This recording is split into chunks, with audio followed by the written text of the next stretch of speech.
je suis Nathalie, je suis la créatrice du blog nathalie-fossa.com dédié à la parentalité. Je suis aussi la créatrice de la formation Bien grandir 0-3 ans à destination des jeunes parents. Et j'ai la chance aujourd'hui d'accueillir le docteur Laurent Vinikoff, neurochirurgien et qui a exercé pendant plusieurs années en tant que neurochirurgien pédiatrique. Bonjour. Bonjour. Alors aujourd'hui, j'aimerais parler d'un syndrome, le syndrome du bébé secoué, le SBS, pour faire notamment de la prévention, car c'est quelque chose qui peut arriver, ou en tout cas à laquelle on peut être confronté. Donc ce syndrome, par quoi il est caractérisé? Enfin, c'est quoi un bébé secoué? C'est vraiment, on le secoue? Absolument, oui. Prenez un enfant comme ceci. Là, vous avez un enfant, et il pleure, en général c'est ça, et tu vas arrêter. Voilà. D'accord, sauf que généralement on lui ne tient pas la tête, c'est bien ça le problème. Oui, c'est ça, mais vous voyez, il y a un mouvement d'aller-retour qui est préjudiciable pour le cerveau de l'enfant. Et en général, ça concerne des nourrissons entre 0 et 6 mois, c'est le pic de fréquence de ce syndrome. D'accord. Et donc, il se caractérise par l'association de plusieurs signes. Ils sont plutôt des signes, on va dire, qu'on recherche avec des moyens spécifiques, notamment on va rechercher un décollement de rétine ou des hémorragies rétiniennes, et pour ça il faut faire appel à un ophtalmologiste qui va faire un fond d'œil et regarder la rétine et observer qu'il y a des hémorragies. Donc c'est vraiment, il faut faire appel aux spécialistes. Mais également se caractérise aussi par la présence d'hémorragies cérébrales, notamment d'hématomes sous-duraux. C'est le fameux hématome, le sang, qui se situe entre le cerveau et la méninge dure, la dure mère, qui entoure le cerveau.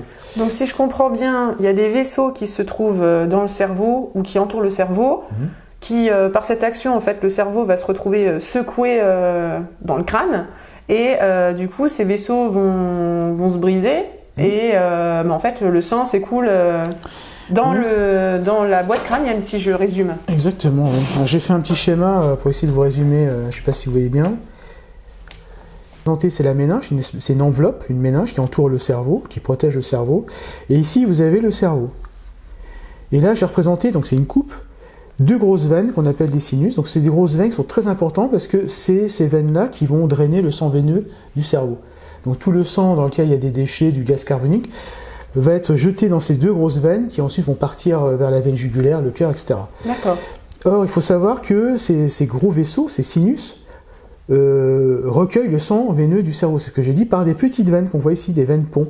D'accord. Et si vous secouez le cerveau, le cerveau va bouger, il a la capacité de se mouvoir un petit peu dans la boîte crânienne, et en bougeant, il peut arracher les veines d'amarrage qui vont se drainer dans ce sinus. Donc si elles sont arrachées, il va y avoir un saignement qui va se faire dans ces espaces, qu'on appelle l'espace sous-dural, donc l'espace entre le cerveau et la méninge, et ces hématomes-là vont être plus ou moins importants et entraîner des signes qu'on va observer chez l'enfant, et principalement sur des troubles de la conscience, coma. On peut également avoir une hémiplégie plus ou moins importante. Donc ça veut dire qu'ils sont paralysés d'un côté ? Ils sont paralysés de manière plus ou moins prononcée de l'hémicorps.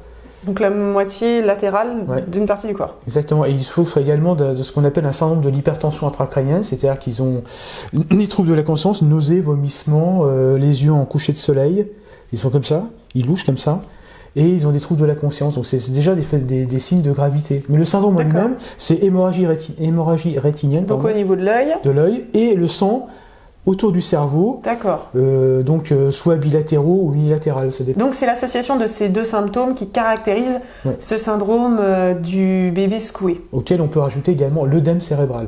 D'accord. Alors qu'est-ce que c'est plus précisément ? Eh bien c'est le cerveau qui gonfle. D'accord. Donc il y a une inflammation du cerveau qui fait qu'il se met à gonfler, et donc qui entraîne des troubles de la conscience en général. D'accord. Ah ben en fait, s'il gonfle le cerveau, il va buter finalement contre le crâne, il va être serré. Oui, mais il va écarter les os du crâne, comme je l'ai dit. Quand on regarde ce crâne ici, je vous ai dit qu'il y avait des sutures qui séparaient les os du crâne. Ces sutures ne sont pas fixes, elles sont mobiles pour permettre au cerveau, lorsqu'il augmente, quand il va augmenter sa masse avec la croissance, eh bien le cerveau va pousser sur ces os du crâne pour permettre au cerveau de se développer normalement. Et une fois que le cerveau a terminé son développement, les sutures vont se fermer.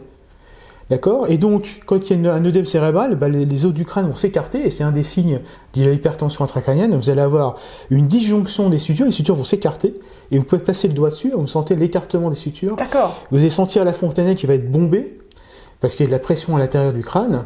D'accord. On va avoir également les veines du scalp qui sont très dilatées. Donc on peut les voir? Ah, on peut les voir, les veines du scalp, parce que l'enfant n'a pas beaucoup de cheveux, entre 0,6 entre 0 et 6 mois, oui, ils ont peut-être pas un peu plus que cheveux. moi, je sais pas. Mais... Et donc on voit très bien les veines du scalp. C'est aussi un des signes d'hypertension intracrânienne, c'est-à-dire quelque chose qui augmente la pression dans le crâne. Donc ça peut être un hématome, ça peut être un œdème cérébral, ou les deux à la fois. En général, ils sont souvent associés. D'accord.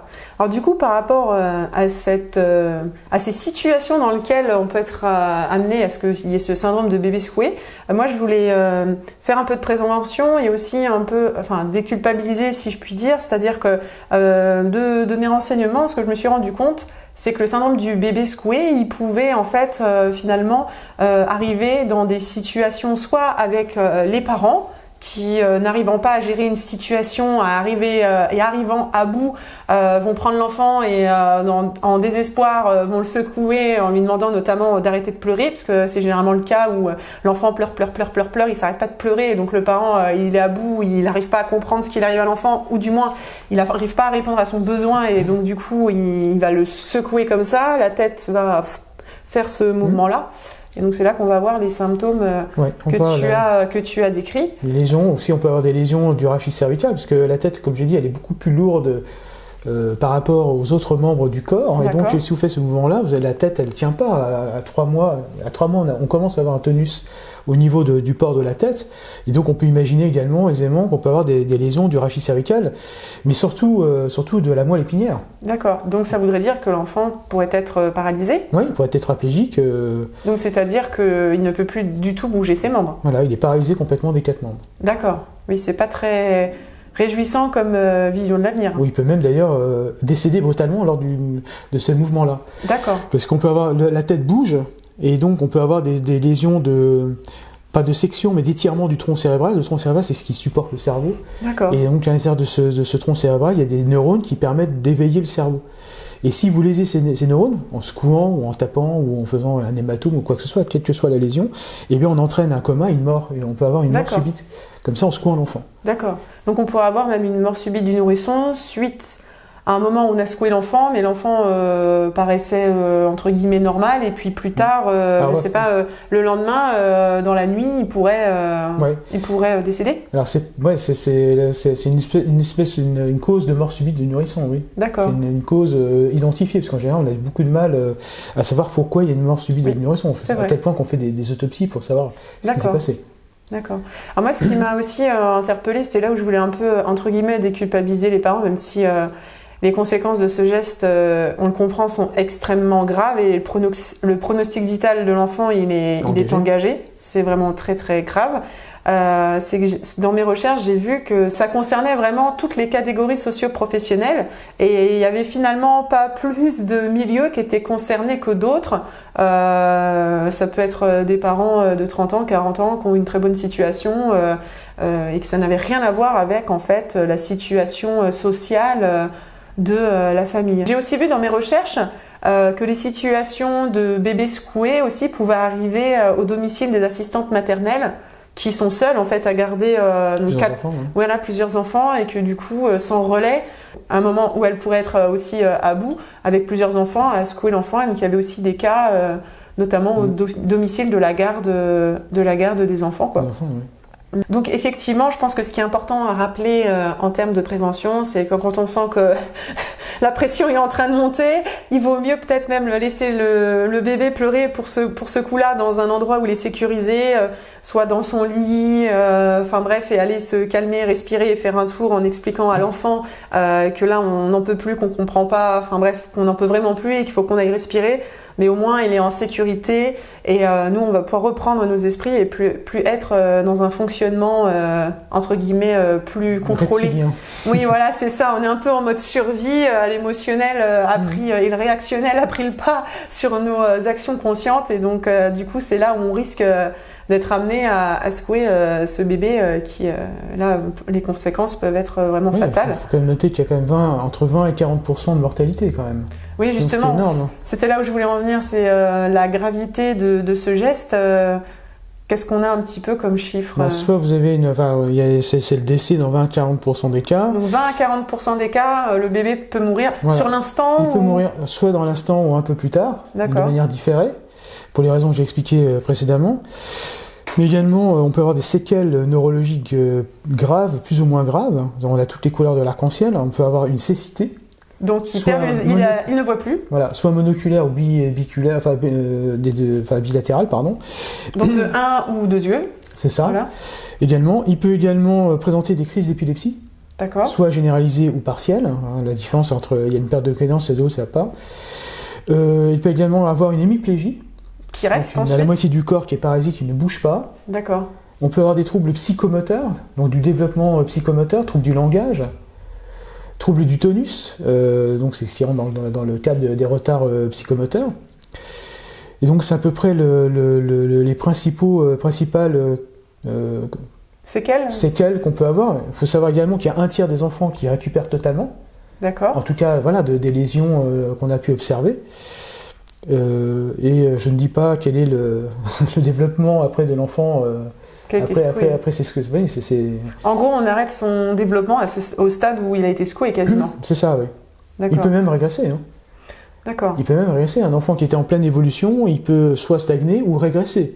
Et après, présenter toutes les séquelles abominables que je viens de décrire. D'accord. Ok. Alors du coup, si jamais on avait connaissance que quelqu'un avait secoué notre enfant ou que nous-mêmes, malheureusement, on en est arrivé à cette extrémité-là, quelle conduite il faut tenir? Je crois qu'il faut déjà rencontrer les parents, discuter avec eux. Et... Enfin, même les parents, si eux, ils se rendent compte ou s'ils viennent de le faire, qu'est-ce qu'ils font déjà, la priorité, c'est déjà sauver l'enfant. Donc il faut qu'ils nous amènent l'enfant, qu'on puisse l'examiner et le prendre en charge de manière correcte. Donc aller en urgence à l'hôpital. Voilà, absolument. Il fallait vite aller à l'hôpital pour qu'on puisse prendre en charge l'enfant et surtout qu'on puisse faire un bilan. Un bilan et quantifier les lésions et avoir une idée un peu du pronostic vital, s'il est engagé ou pas. C'est déjà la première chose. Et ensuite, il faut bien prendre en charge évidemment les parents parce qu'ils sont choqués évidemment et ils viennent se rendre compte de ce qu'ils ont fait. Et la prise en charge psychologique me paraît plus qu'essentielle. Parce qu'après, imaginons que l'enfant s'en sorte, il faudra éviter toute récidive, on va dire. Oui, et puis peut-être la culpabilité. En général, ça calme beaucoup, et bon, après, il faut gérer la culpabilité. Donc voilà, c'est tous ces aspects-là, il y a l'aspect médical, psychosocial qu'il faut prendre en charge. Mais la priorité, c'est d'abord l'enfant. Il arrive, il faut qu'on évalue la situation, le degré d'urgence ou pas, qu'on évalue les lésions et les conséquences immédiates ou différées qu'elles peuvent entraîner, que cette pathologie et ce syndrome peut entraîner. Et donc vous, au niveau médical, est-ce qu'il y a quelque chose à faire ou est-ce qu'entre guillemets, on a un peu, une fois que c'est fait, on subit les conséquences et on peut rien faire? Eh bien, si, on peut faire des choses. C'est-à-dire que, bon, s'il y a un hématome, s'il y a quelque chose qui prend de la place dans le cerveau, qui augmente la pression, on peut soulager le cerveau. D'accord. Ça, c'est notre boulot. C'est-à-dire que si un hématome est évacué, on va l'évacuer. Donc, du coup, on l'opère et on lui enlève cet hématome. Voilà, on ouvre la boîte crânienne, on ouvre la méninge, enfin, tout dépend où est l'hématome, mais en fait, on évacue l'hématome, on soulage donc le cerveau, et ça permet déjà de limiter la casse. D'accord. Il faut savoir que la plasticité cérébrale de l'enfant est extraordinaire. Et il peut présenter des capacités de récupération qui sont inouïes. Voilà. Ça, on peut le faire. S'il y a des fractures, évidemment, il faut les stabiliser. S'il y a une épilepsie, il faut la traiter médicalement. D'accord. Si c'est une épilepsie lésionnelle, c'est-à-dire que s'il y a une lésion du cerveau, une contusion, par exemple, ça, on peut l'observer. Une contusion du cerveau, c'est-à-dire un bleu du cerveau, la cicatrice qui va apparaître peut être à l'origine d'une épilepsie. D'accord, qui serait chronique du coup. Qui peut être chronique, qui peut être pharmacorésistant, c'est-à-dire que vous donnez les médicaments contre l'épilepsie, mais l'enfant il fait 10 crises dans la journée, enfin c'est énorme. Et pendant qu'il fait une crise, le cerveau, pendant ce temps-là, il souffre. Il n'est pas oxygéné, et donc on risque d'avoir une souffrance cérébrale. Enfin, on a une souffrance cérébrale, c'est sûr. Et donc on peut être amené dans certains cas à faire une chirurgie de la lésion. Donc il faut faire ce qu'on appelle une cortectomie. Quand on dit ectomie en chirurgie, c'est qu'on enlève. Donc on enlève un bout de surface du cerveau, de cette zone épileptogène, donc c'est très, très délicat à faire. Et on peut traiter des épilepsies comme ça. D'accord. Après, bon, les autres séquelles hémiplégiques et autres, après elles relèvent de la rééducation. Et de la prise en charge globale de l'enfant, donc en psychomotricité chez l'orthophoniste et la rééducation chez le kinésithérapeute pour éviter les rétractions, notamment dans les rétractions des membres lorsqu'il y a une hémiplégie. D'accord. Donc voilà, ça fait appel encore à plein de corps de métier en fonction des séquelles ou pas Très bien. Est-ce que tu aurais quelque chose à rajouter sur ce sujet ? Alors oui, en fait, l'enfant qui pleure, faut savoir que l'enfant, quand il est âgé de 0 à 12 mois, voire plus, il a pas le langage. Enfin, il a un langage, il n'a pas le langage verbal, je veux dire. Oui. Il a un autre langage, justement, c'est celui corporel et voilà. Donc, en criant. Il pleure, ça veut dire beaucoup de choses. Et c'est la seule façon pour lui de dire quelque chose. Alors ça veut dire quoi quand il pleure ? Soit j'ai faim, j'ai froid, ou je suis pas bien, ou je suis malade, ou j'ai une douleur, etc. Et c'est ces choses-là qui sont très difficiles à identifier. Et je pense que, je sais pas, il faudrait faire une formation spéciale, je pense, pour expliquer aux parents, vous avez un pleur chez votre enfant, vous n'arrivez pas à le calmer, à quoi dois-je penser pour essayer de comprendre ce qui se passe et de répondre à la demande de l'enfant. C'est ça le plus difficile, parce que c'est un langage qui est propre à l'enfant, qu'on ne comprend pas, qui nous perturbe nous dans notre vie, parce qu'on a envie de dormir comme tout le monde, on va au travail et tout. L'enfant qui pleure pendant des heures la nuit, forcément ça perturbe, ça énerve, effectivement, mais l'enfant nous dit quelque chose. Et c'est ça qu'on n'arrive pas à traduire. Donc il faudrait faire on a des facs d'anglais, on peut peut-être faire des facs de langage de l'enfant, pourquoi pas, pour expliquer qu'est-ce que ça peut vouloir dire. Qu'est-ce qu'on peut essayer de comprendre à travers les cris et le comportement de l'enfant ? Ça c'est ma vision personnelle. Je pense que c'est important que les parents développent justement leur capacité d'observation par rapport à l'enfant pour apprendre à déceler justement les signes. Parce que souvent, avant d'arriver aux pleurs, il y a d'autres signaux corporels qui peuvent nous donner en fait la réponse. Mais parfois, par rapport aux pleurs inexpliquées qui durent, des fois, il y a aussi souvent des pathologies qui n'ont pas été en fait repérées. Je pense notamment au reflux gastro-œsophagien, à des intolérances alimentaires qui amènent une souffrance et une douleur physique qui ne se voient pas de l'extérieur et qu'on ne comprend pas, et l'enfant qui n'arrive jamais en fait à se calmer, et forcément ça met tout le monde à bout. Alors j'imagine que les causes du bébé secoué ne sont pas forcément toujours celles-ci, mais ça en fait partie. Donc je pense que c'est important de développer sa capacité d'observation et d'écoute. Et je pense que les pleurs aussi font résonance avec des choses que l'adulte a vécues lui-même quand il était enfant, ou des situations où lui-même ses besoins n'ont pas été compris par ses propres parents. Et donc de se retrouver dans cette situation en inversement de rôle, certainement que ça doit faire revivre quelque part de manière inconsciente le même événement en différé, et du coup peut-être de reproduire des situations qu'ils ont eux-mêmes vécues, ou en tout cas qui étaient proches aussi. Et je pense d'ailleurs que c'est pour ça qu'il n'y a pas de représentation dans une catégorie sociale plus qu'une autre en fait. Ça c'est la première des choses. Et puis la deuxième chose, par rapport à la prévention et à l'accompagnement des parents qui ont un enfant qui ont subi ce syndrome, il y a l'association qui s'appelle, alors que je n'égratigne pas le nom, donc qui s'appelle Stop Baby Secoué, qui est là justement pour venir en soutien des parents qui justement commencent à se sentir un peu submergés, et aussi le soutien des parents qui ont un enfant qui vit avec des séquelles de ce syndrome, ou qui ont carrément perdu leur enfant et qui sont dans le soutien et l'accompagnement des parents, parce que forcément c'est extrêmement difficile psychologiquement parlant. Et puis je pense que l'autre prévention, c'est que si on commence à se sentir débordé, c'est de ne pas attendre et de demander de l'aide, et de passer le relais aussi autour, et de ne pas avoir honte par rapport à ça. Il n'y a pas de culpabilité à avoir, parce que je pense que la culpabilité la plus grande, c'est justement de passer à l'acte et avec toutes les conséquences qui en découlent. En tout cas, il faut bien garder à l'esprit que quand l'enfant pleure, c'est qu'il nous dit quelque chose. Quoi ? Ça, c'est la bonne question. C'est la bonne question, c'est très angoissant, ça peut être tout et n'importe quoi, mais d'où l'intérêt d'observer effectivement son enfant et essayer de comprendre son besoin. Mais il est en train de nous dire quelque chose, il est en train de dire j'ai faim, j'ai froid, j'ai mal, ou je suis pas bien. Voilà. Et donc ça, c'est capital. Si on a compris ça, déjà on a fait un bon pas. Après, effectivement, la difficulté, c'est d'observer, d'essayer de comprendre, mais c'est d'où l'importance de faire appel à l'entourage, soit à ses parents, soit à des professionnels de santé pour aider. Et je pense aussi aux accompagnantes parentales qui peuvent même se déplacer à domicile, ou aux sages-femmes si c'est des nourrissons par exemple. Enfin voilà. Alors, vaut mieux laisser pleurer l'enfant que le secouer. Oui, voilà, c'est ça. C'est le rare cas, c'est le seul cas, je crois, on vous conseillera de... Vous posez, vous partez à côté, vous calmez, vous reprenez vos esprits, vous appelez à l'aide, faut pas hésiter. Mais surtout, voilà, vaut mieux le laisser se mettre dans une autre pièce en sécurisant l'enfant, bien sûr, et pour éviter de le secouer, parce que de toute façon, ça ne va qu'aggraver la situation. L'enfant va encore plus pleurer, jusqu'au jour où il ne pleurera pas. Il ne pleurera plus parce qu'il aura des lésions cérébrales, entre autres, que j'ai décrites. Bien sûr. On va dire que c'est le seul cas où l'enfant pleure, ou si on se sent vraiment à bout, au lieu de le secouer, on va le laisser pour se calmer. Ensuite, on va pouvoir retourner vers l'enfant pour essayer de répondre justement à son besoin. Je pense qu'on a fait le tour de la question. Je pense, oui. Oui, très bien. Merci pour cet entretien. De rien.